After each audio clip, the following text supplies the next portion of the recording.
Haha, you thought I was done. Tricked you. Alright, so something else I figured that I would do.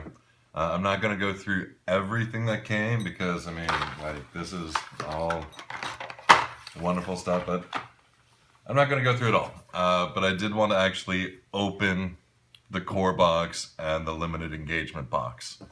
Limited engagement was the Kickstarter exclusive, if you remember. Alright, so I've cut them open. I haven't actually opened them yet, so let's go ahead and see what we've got here. In the deluxe box, we've got a Munchkin Panic card. Munchkin. Oh, it's Munchkin Panic. It's a completely separate game. It's really fun. I'll do a video. That's for another show. But yeah, that's cool. I got a promo card for it. Nice. Of course, a game catalog of other random games, which I probably have too many of.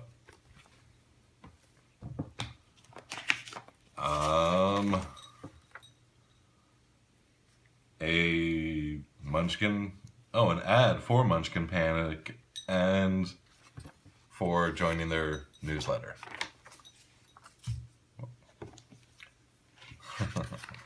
Rule books, which one of the things I'll point out with Munchkin games, it used to be where it was like one page for the rules, but they've added things slowly. Looking here, there is nothing major that is different in the rules, so that's wonderful. No major new scary things that happen. Excuse me. The cardboard standees I was talking about, here we go. For those of you that are wondering why, the reason why they chose these particular colors is that they have other expansions randomly out there where you get random bonuses based on the color of your character. But like I said, pawns, yeah, we're going to use the pawns. They're cooler than this. Alright, so here is, I'm assuming, our board. One of the things that's always confusing with Munchkin is what level people are. This is something that helps alleviate with that. The only downside to this is you can't be the sneaky quiet one in the back and not really pointing out what your life is. It's actually visible where you're at. So going the sneaky route to win, well, one of the sneaky routes to win works as easy with this, but it's still fun to be able to see it. And it makes it a little bit easier to keep track of scores. Alright. Standees.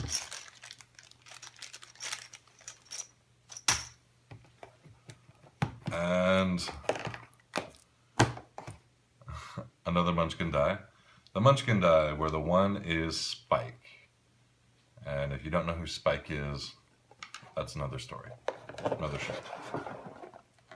Oh, okay, so nothing in there that I can see. Board games have started being sneaky and hiding things at random places. I'm not seeing any of the marks that there's something hidden in the actual box itself, so hopefully I've shown you everything. Then we got the cards here.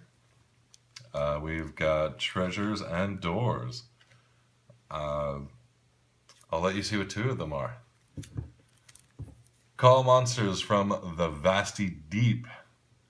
Apparently another one that's going to allow you to play during any combat. Each player, starting with the one who played this card, may add a single monster to the fight. So that's a horrible wandering monster. And a good deed in a naughty world. Play after another player has suffered from a curse or bad stuff. They must actually suffer some bad effect. And they go up a level. And so do you. So it's yeah, that's kind of cool. All right, there is our box set. I'm gonna be putting that in my Munchkin Panic game. Oh, my die. And we've got all these. And yeah, like I said, I mean, there's nothing that actually pops up really bright that they've changed it, so that's good to know.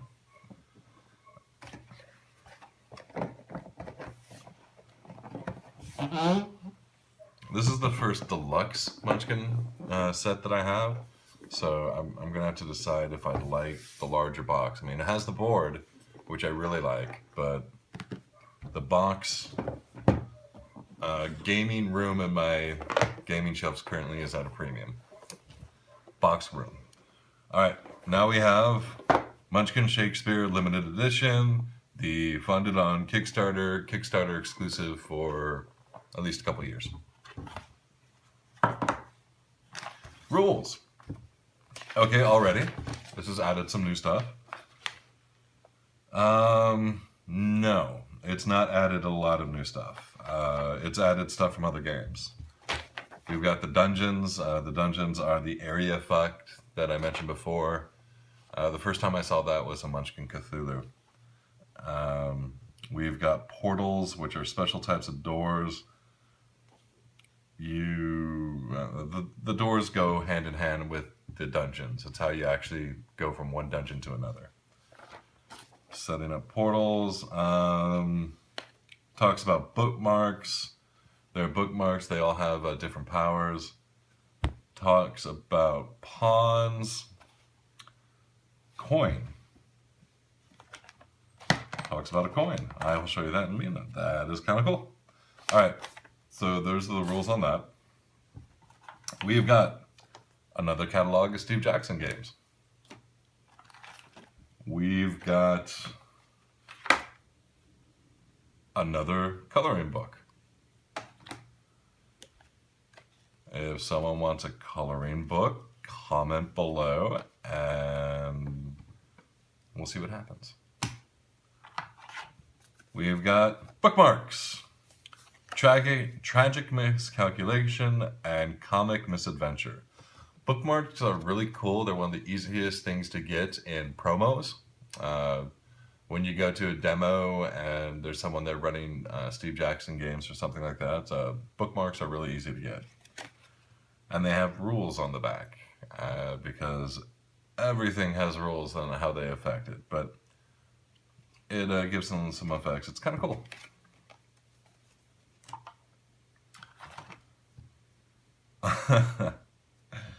Dungeon cards. Humorously enough, the very first dungeon card is backstage, so that seems quite appropriate for Shakespeare. Good stack of those.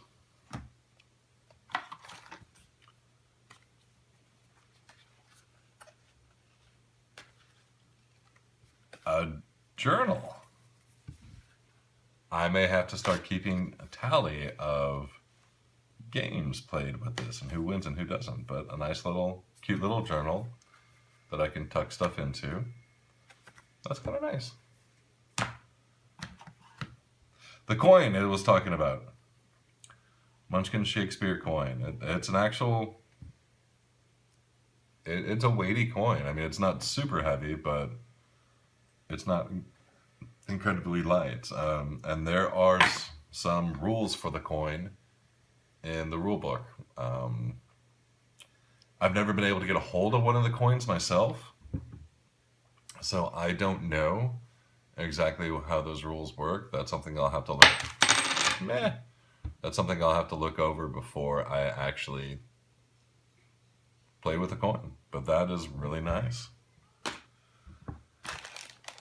More pawns. We got black, and we got what looks to be glow in the dark. So I now have lots of pawns. Somehow I think the Shakespeare pawns are going to be used for different games. Cthulhu, where art thou? A nice nice big stack of Munchkin and, well, treasure and door cards. The very one on the one on top is a tale told by an idiot. Discard all dungeons in play and draw a new one to put into play. Leave this card in front of you at the start of each player's turn. They discard all dungeons and play a new one to draw a new one to put into play, ending after you start your next turn. So everyone's going to get a new portal for a turn. That's kind of that's annoying, but fun, as long as I can be the one to start it. And then we've got another kilometer, and it looks like, yes, our kilometers are done by different folk, and so it'll be easy to tell the differences. And it's really good to have 2 kilometers, because once you go ahead and set up one yourself, everyone else wants one. And I'm not going to share mine because they're neat. Well, now that I have 2, so I'll share one. But since this one's actually open, I'll show you how it works. You're starting out at level 1. You're starting out at level 1, and you just got a sword that gives you a bonus of 1. And oh, you just got a whole bunch of junk that gave you a bonus of 10. And instead of having each time to go, oh no, what am I at? You can just look at this. Oh no, you've been cursed, so you lose 1. And you can adjust it. Little dials right up here. One of the things that I've seen, yeah, it'll actually matches on both sides. So once you get one of the dials, you can choose what you're having showing. Nice. Okay, this time I'm really done. I'm not gonna come up and say, "Ha, fooled you again." I will warn you, at some point in time, it is likely that I might post a video actually going through this game and setting up some meals to go with this game. So, bye.